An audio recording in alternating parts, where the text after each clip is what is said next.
Let me do a little bit introduction of myself. So my major research is in agriculture, but most of them are related to soybean in mainland China, South Africa, and Pakistan. So a few years ago, I intended to do something for Hong Kong. So I formed this Hong Kong Seed Technology and Education Center. In Hong Kong, one of the major crops that has been in our history for a long time is paddy rice. So today I'm going to talk about some interesting stories and some history of the Hong Kong paddy. And after my talk, my assistant Yao Ling will introduce to you our seed center, which will give out seeds to everyone who are interested to grow different plants. So she will tell you more. Okay, so she will tell you more. So let me begin my presentation by introducing rice to you. Okay, so first we'll talk about production status, nutritional values, and different varieties. So when we talk about different kinds of rice, you can classify rice by the processing procedures, or their biological and quality characteristics, or the cultivation method and planting seasons and the breeding method. So I will give you some details later. So first, let's look at the worldwide rice production.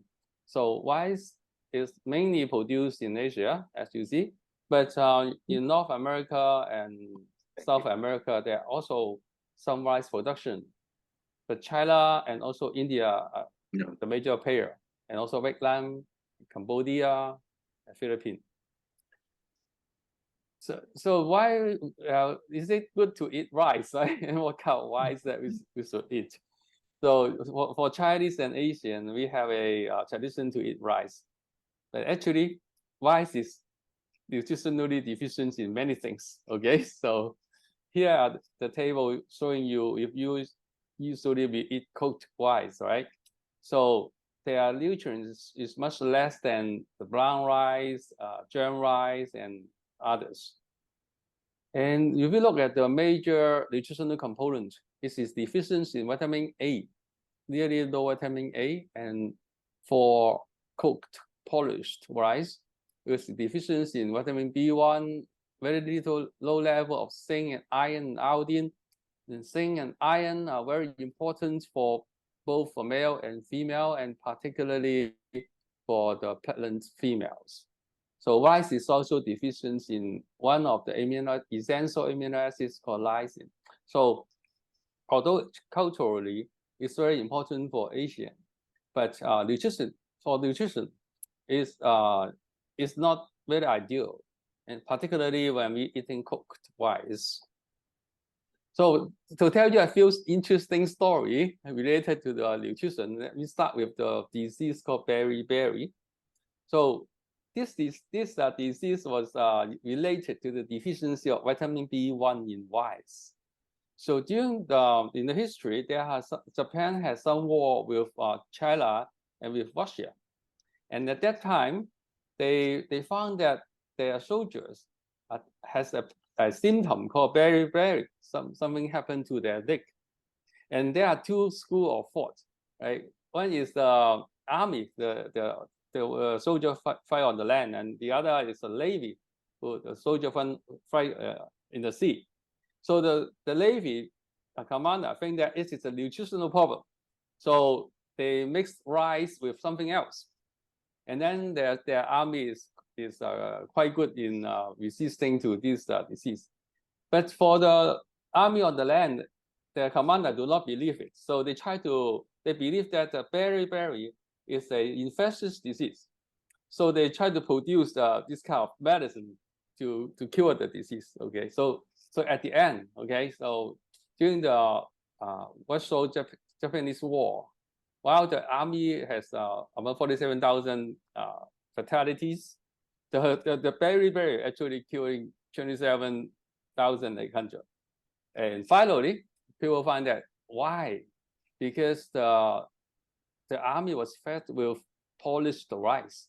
When you polish away everything, the vitamin B1 in the rice we got. And this is how the vitamin B1 is discovered in the world. Okay, so if you want to eat healthy, okay, so we need to know how we polish the rice, how to process the rice from the rice grain to the brown rice, embryo rice, and the white rice. For each step, the taste is better because the seed becomes softer, but the nutrition becomes less. So it's a trade-off. So when you make beautiful white rice and cook it, you get less of the nutrition, but you get better taste. But if you eat the brown rice, you get more nutrition, but it seems to be rough, right? Because it's harder. So it depends on what you want, right? So this is the white rice, this is the brown rice. Besides classify according to brown rice, white rice, and according to how you eat it. So biologically, we have 3 major kinds of rice. One is called Japonica rice. So Japonica rice is commonly used in sushi rice. Those are shorter grain. And indica rice is longer. So those from Thailand, usually they are indica. From India also, they are longer. And there are also something in between called Javanica rice. So we usually eat Japonica or indica in Hong Kong, or in under special condition, we'll eat this glutinous rice. This glutinous rice was used to make like in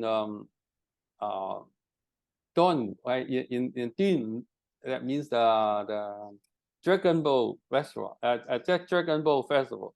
So we make the sticky rice, right? Together, and those sticky rices make you glutinous rice. And how were they different? Because in rice, the main component is starch. There are 2 kinds of starch. One is called aminopectin, one is called aminos. So if the content of aminos is high, then it's less sticky. So one example is potato. So potato composed mostly of aminos. So that is the taste. Now, if you eat sticky rice or glutinous rice, okay, so they are mainly nearly 100% composed of aminopectin. That will give you this sticky feeling. Okay, so these are the major kinds of rice that we're eating. And of course, there are also rice classification according to flavors, right? So I think we tried the Spanish paella, right? So this is a Spanish rice. The Japanese sushi, Italian risotto, Thailand jasmine rice, Indian basmati rice. So they look quite different. Actually, their flavor is very different, and that make into different food. So rice can also be classified according to their different flavors. And rice can also be classified according to different color. So you have the purple rice, black rice, red rice. Okay, and this different color contain something called anthocyanin, which is an antioxidant that will be good for our health. So some people like to eat colored rice because of this antioxidant. But of course, if you compare to white rice, the taste and the texture, and it will be better for the white rice, but the nutritional value will be higher in this colored rice. Rice can also be classified based on how and when it was cultivated. So if we cultivate the rice in spring, so we call this early rice. So cultivate in spring and harvest it before autumn. And if you cultivate in autumn and harvest it before the cold winter, so we call it late rice. So it depending on what kind of rice. Some are good in both, but some are only good as late rice, and some are good in early rice. So you need to choose the rice to grow. Otherwise, you do not get good yield or good quality. And you can use paddy to grow the rice. It's also called lowland rice. So you refract the land with water to suppress the growth of the weeds, and those lowland rice can survive in water, submerged in water, no problem. So flooding it with water is not because the rice need the water. It's because you want to kill the weeds. There are also upland rice. They don't favor a flooding condition. They can grow in very dry condition. So this is another classification of rice. Okay. Now, another interesting classification is related to how you make the rice variety. Okay. So maybe you have heard about conventional rice, hybrid rice, genetic modified rice, genome edited rice. So I am not going to give you very detail of the science, but just very brief, so that when you hear about this in the future, you know some idea, right? So conventional rice meaning that you do a crossbreeding between parental and maternal, that's it, father and mother rice, and you do artificial crossing, and then you stabilize it by passing it through multiple generations. Then it's called conventional rice. So when the farmer receives these seeds after multiple generations of stabilization and purification, the farmer can keep these rice seeds and cultivate generation to generations. When we are talking about hybrid rice, we are talking about the first generation. We based on the hybrid rigor between the parents, the father and mother deposit one time.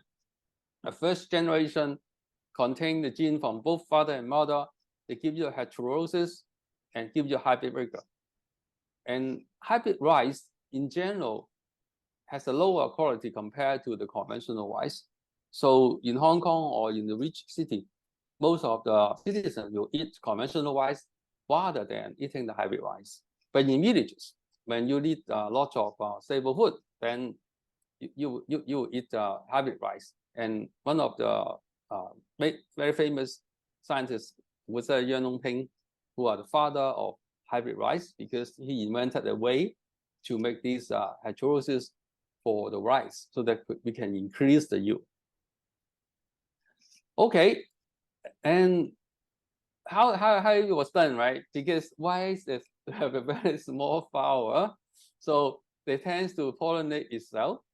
So it's very difficult for you to do any crossing, especially in large scale. So Professor Yuan's team has identified some male sterile rice so that this rice will not pollinate itself. So it depends on another rice plant to pollinate. Therefore, you have the father producing the pollen and the mother receiving the pollen to get the first generation of hybrid rice. And in the first generation, it grew up from regular 550 kilogram per mu to 700. It's a big jump. Okay, so with this increase in number, it feeds much more people than before. And this technology also has been shared with developing countries. In the second phase, to further increase from 700 to 800, they use the rice with different morphology.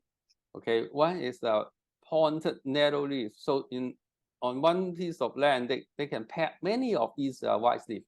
And the second is nodding panicle. Because if the panicle is up at the top, it will cause a lodging problem. The whole plant will fall down when the yield increase. So this nodding panicle have the panicle in the middle part of the plant, so it will prevent lodging. So pointed narrow leaf in one parent and nodding panicle in another together, using the hybrid rigor, further increase from 700 kilogram per mu to 800 kilogram per mu. So this is the major contribution by Professor Yuen. Now, so you also heard about genetic modification, right? So in genetic modification, you either use a gene gun or using a bacteria to introduce your foreign genes into rice, and then you produce new rice. And the most current technology called genome editing.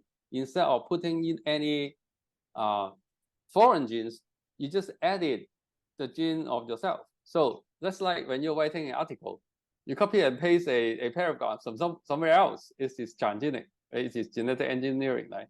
So, but if you just modify whatever you have written by correcting some words, that's called genome editing.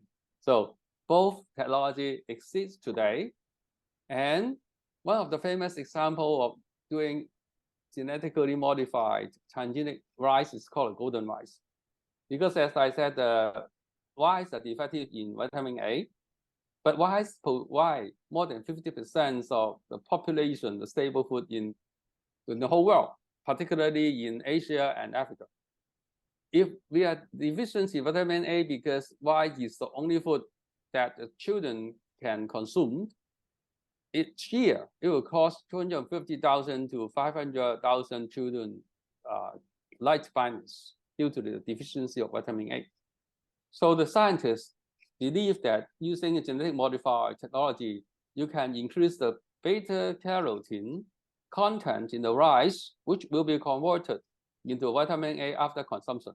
So for the first generation of this GM rice, they call it golden rice because it's golden in color. But the amount of beta carotene is still low. So in the second generation of these golden rice, they're actually making it orange in color. So they increase the 30-something times the beta carotene being made in the first generation. Okay, so that is some scientific background about rice. I hope that those story will enrich your knowledge about rice. Then the next part will be on the history of rice in China. So China is believed to be one of the primary origin of cultivation rice, one of them, because there are more than one origin probably. So in the Neolithic period, rice cultivation is mainly in the Yangtze River. But in that period, the civilization of China mainly starts from Yellow River. Okay, so we so-called the Han culture civilization is start in the Yellow River. But in the Yangtze River, there are another civilization there, and they eat rice, right? So only after the Han Dynasty, so Han Dynasty start around 200 BC. So after that, then rice and wheat become two major staple crops for Chinese. So the wheat is more on the northern part, right? Because they are more favor the cooler temperature. But the rice technology has been moving from the Yangtze River region northward, so that they reach the Yellow River. So the rice and wheat cultivation has covered the whole Han Dynasty territories and become the staple food of Chinese. Okay, so how about in the south, right? So what happened to Hong Kong, right? So Hong Kong is the very far south, and we are belonging to one of these Ninglan region. So it was believed that in Song Dynasty, the rice cultivation methodology spreading south and become popular in the Ninglan region, including Hong Kong. Okay, so there are also some arguments saying that, okay, so this is Yellow River, Yangtze River, southern part of China. How about the northwest China? So northwest China also grows some rice, and some report argue that maybe there are different origin. So the rice from northeast China may be carried by the Korean immigrants around 1845 or something like that. So there's some report on that. Now, so here is the diagram showing you the distribution of different civilizations related to crops in the ancient time. Okay, so the red color showing you that in the northern part of China, around the Yellow River region, the main crop at that time, okay, in the Neolithic time, actually is millet, which actually come later, which is not as popular as millet, right? So you see the red color. around the yellow river. For the Yangtze River, it's the green color, that is the rice. So these two agricultural civilizations merged after the Han Dynasty, because after Han, the territories include both the Yellow River region and the Yangtze River region. Okay, so this is before Han Dynasty. So the political powers mainly around the Yellow River region. But after the Han Dynasty, they expand to the Yangtze River and to the south. Okay, so if there are some reports saying that in Hong Kong, in one of the area called the Sha Ha in Sai-Kung, during the archaeology study, they found 4 seeds. Okay, 4 only. Okay, rice. Right, so it's very excited. Maybe in the Neolithic period, Hong Kong already has some rice cultivation. So I think it's possible, but just remember, this civilization occurred many years ago may not be the civilization today, because there are always invaders that will eliminate the old culture and bring in new culture. So for the Lingnan and Hong Kong history, most of the rice cultivation come in Song Dynasty. This technology is more sophisticated only when the immigrants from the south bring it to the Lingnan region. Now, so but where are the Lingnan region? Okay, so the Lingnan region is around Guangdong, Guangxi area, including Hong Kong, Macau, and of course the Hainan Island was included. Why in the past, in Lingnan region in the south, people do not like to grow rice and other crops? Because we don't have a large population. First, we don't have labor. Second, we don't need. So if we can just collect some fruits from the tree, or just collect something without cultivation, who's going to work, right? So nobody want to work. So and then you get a less number of people, so less labor. Okay, so but in the old days, the northern immigrant don't want to come to south, because the southern area, you know already, right? It's hot, humid, and Hong Kong is a good place because we have a lot of good hygiene. But before that, before the city was built, we have the malaria, insects. We even have tigers and wolves and crocodiles. So actually, there are some poems written by some famous poets, right, talking about how you can write something and order the crocodile to go away, right? Don't hurt my people, or something like that. So that's he's talking about the southern part of China at that time. So, but why in the Song Dynasty there's such a big move? Because Song Dynasty, the northern parts of China is facing the invasion of the minority groups. So there's a lot of wars. People who are not soldiers do not want to go to wars, because the soldiers come and grab all their foods and they kill the people. So many of the families just no choice, right? They come to the south because the south have lands. Then how can they earn a living? They stay away from the war, but they still need to have enough food. So they use the technology of agriculture in the south, in the north, and adopt it to the south, and making the Lingnan region a major place, in particular for growing rice. And that also passed the technology to Hong Kong. Okay. Now, so with the information in China, the next part is about Hong Kong itself. Okay, so we all know that Hong Kong is a fishing village, but it's not a total picture. Besides fishing village, the northern part of Hong Kong are actually very rich in agricultural and village culture.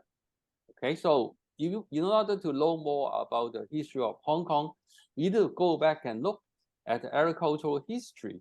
And within the history, rice plays a very important role. Okay, so here is from a book, and it's a very good book written by a former officer of the agricultural department in Hong Kong. So you can actually look at different regions that has agriculture to define the territories of different kinds of farmers. So there are two major kinds of farmers. One is called local farmers. They talk in Wai Tao Wa. Okay, they talk in a certain dialect. That is a certain Cantonese dialect. And those are the people who has already migrated to Hong Kong in Song Dynasty. So they are considered local. But because of a lot of wars and a lot of difficulties in the north, there are more people coming to Hong Kong, and it's called a Hakka. They are coming from the middle part of China. So the local farmer occupy this land. Usually it's better because they come first, right? So, and Hakka people occupy the other part of the land. And like in Tuen Mun, Sa Tin, and of course now no more Sa Tin that we can go rice, but that's how the Hakka people come. And Dong Chong, right? Okay, so by looking at the territories of the cultivation, you can separate the Hong Kong original people, the local farmer and the Hakka farmer. Yeah, so there are some pictures showing you that not, well, about 50 or 60 years ago, okay? So here's how Hong Kong looked like, okay? So there's a lot of petty rice, right, on terrace, and that is Hong Kong, okay? So it's very amazing that today it's very difficult that you can see something like that. And that historical document also document the importance of rice. So Xin An County, Israel, in the Qing Dynasty, has reported rice is a major crop in New Territories region in Hong Kong. So as the Sir William George Maxwell's Locker York report, that was already a colony of UK, and they also do a survey what Hong Kong people are growing. 80% of the cultivated land are growing rice, paddy rice. That's why it's so important in our history. And there are some more history talking that one of the rice called sea meal rice was become a gift from the people here to the palace, to the imperial court. Okay, so the emperor, you give the gifts to the emperor, they must be the best thing from here. So Hong Kong and also Guangdong region, it was some story saying that, wow, this sea meal rice is a gift to emperor. And after the Second World War, actually Yunnan sea meal has been exported to San Francisco for business. So that was a golden age of Hong Kong rice. And Hong Kong was once an important cultivation and also export or trading of rice, because Hong Kong cannot grow so much rice that you can sell to everybody. But through the trading, Hong Kong can have the rice from mainland and they trade it to outside. So rice industry once is very important for Hong Kong economy. So if you go to hiking next time, try to look for a trail called Yun Chun Asian Trail. In Chinese, it's Yun Chun Gu Dou. Right? So what is it all about? This is the old trail that the farmer in Kam Tin, in Kam Tin, right, carry the rice and walk a few hours to Chun Wan to sell their rice.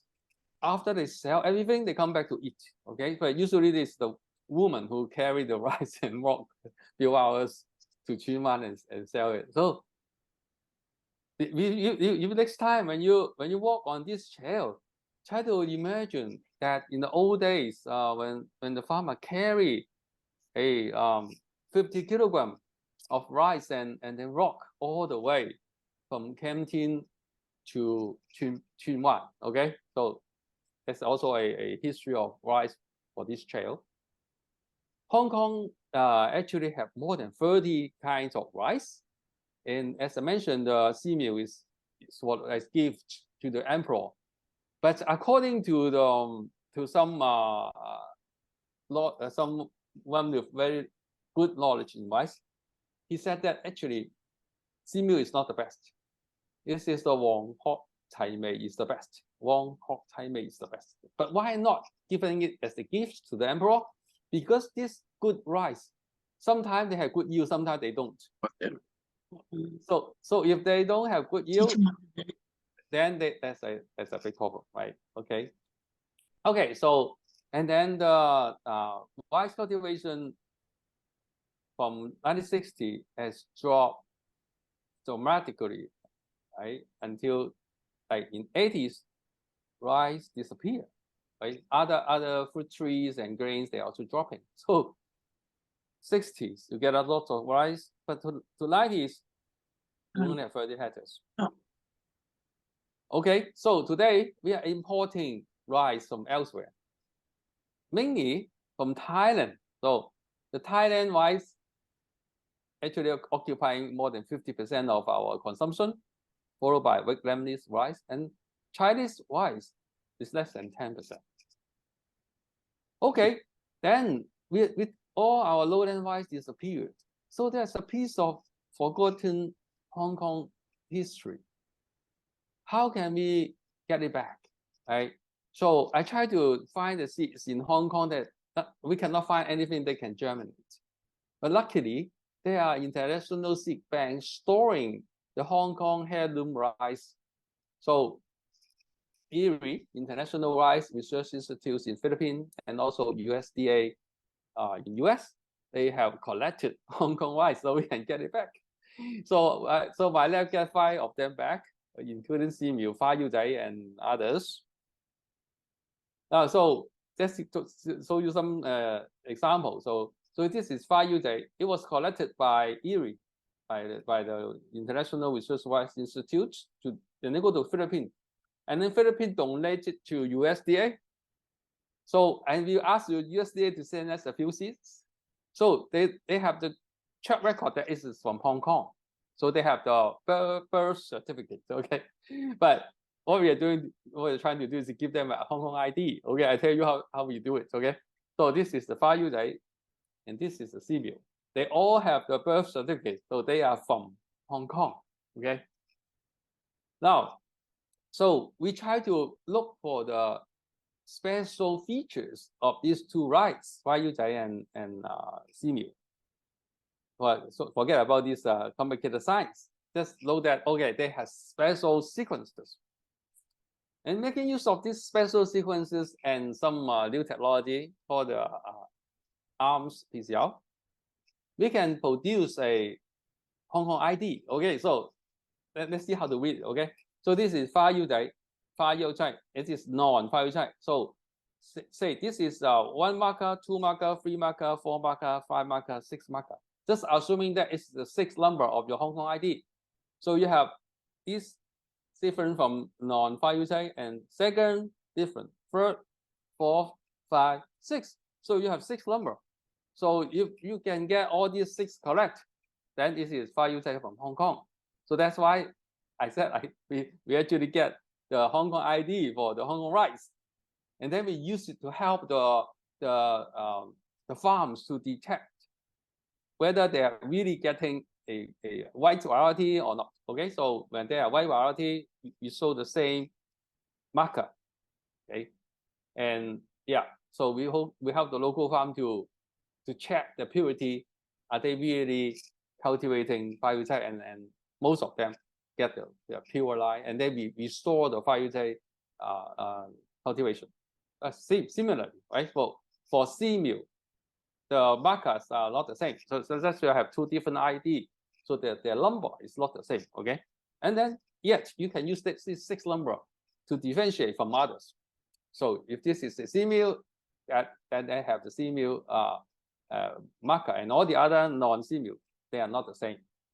And here I show you a interesting picture there, because I work with Taiwan, and we try to grow Fa Yu Zai and check the purity of it, and then the farmer showed me how you can collect the rice, get rid of the bran, and then polish it into white rice. And yes, a very interesting experience. And in year 2022, there are around 10 farms in Hong Kong trying to grow this 5-type rice. And this year, I'm not sure about 2023.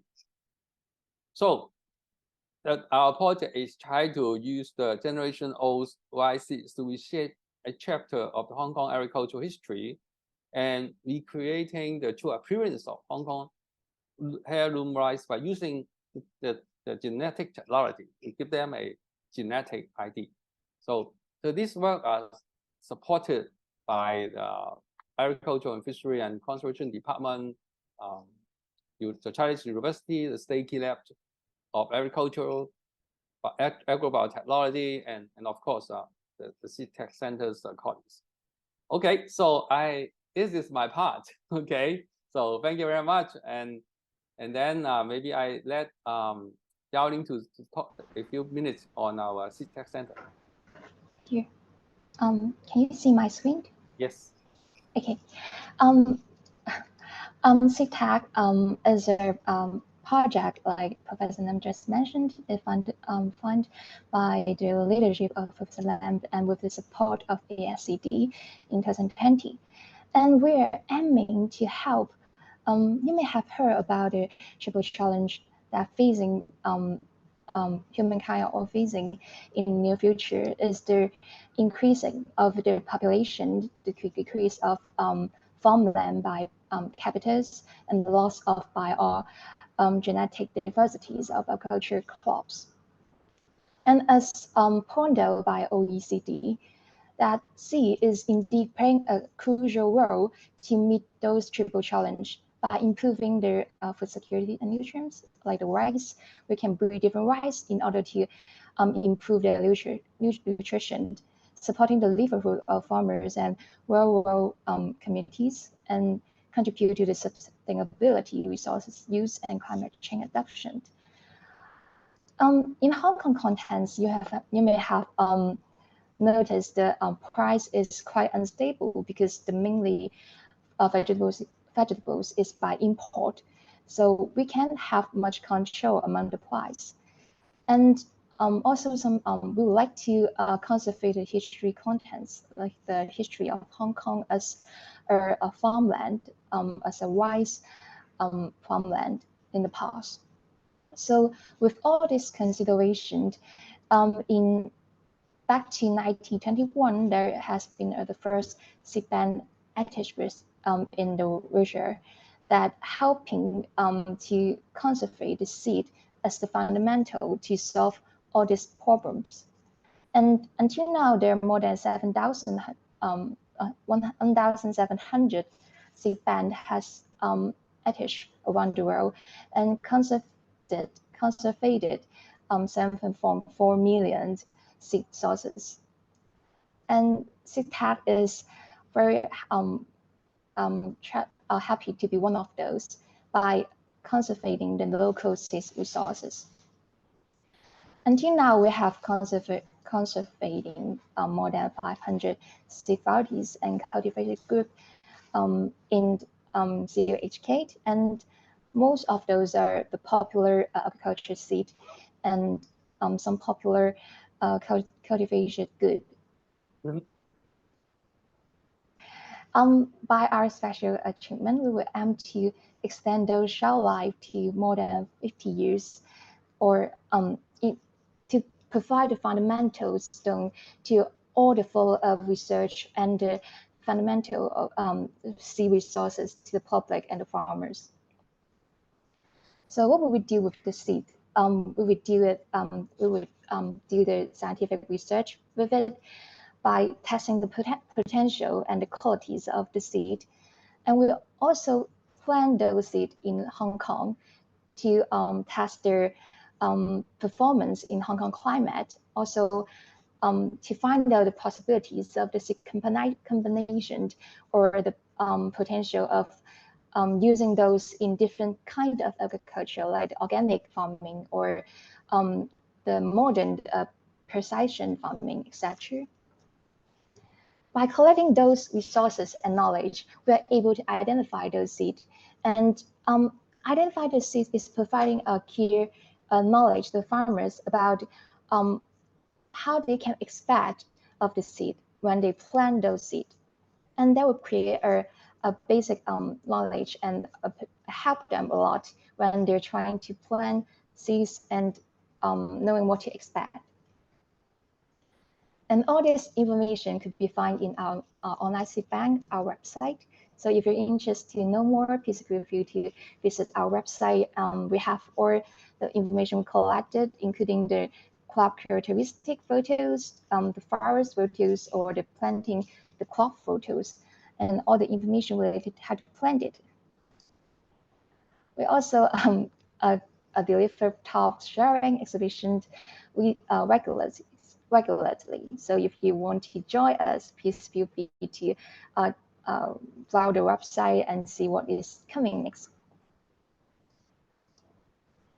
And if some of you wanted to have the seed of our seed resources, please feel free to fill the seed sharing application form as in our website, and we will send those seeds to you by a local mail, and you can ask for us to find some specific seed for you. And on the other hand, if you have some seed that you think is very worthy to conserve in our seed bank, please also feel free to send those seeds to us or contact us so we can see what can we do together. So to conclude, SeedTEC is mainly wanting to help the local agriculture to select important seeds and conservation of those seeds by in order to contribute to sustainability and the sustained development of local crop varieties. With all these resources and knowledge, we want to reduce the barriers for farmers to enter the field or try the new crop. So all this knowledge information could be found on our SeedTEC website. So the link is here, and feel free to browse our website and leave comments or contact us.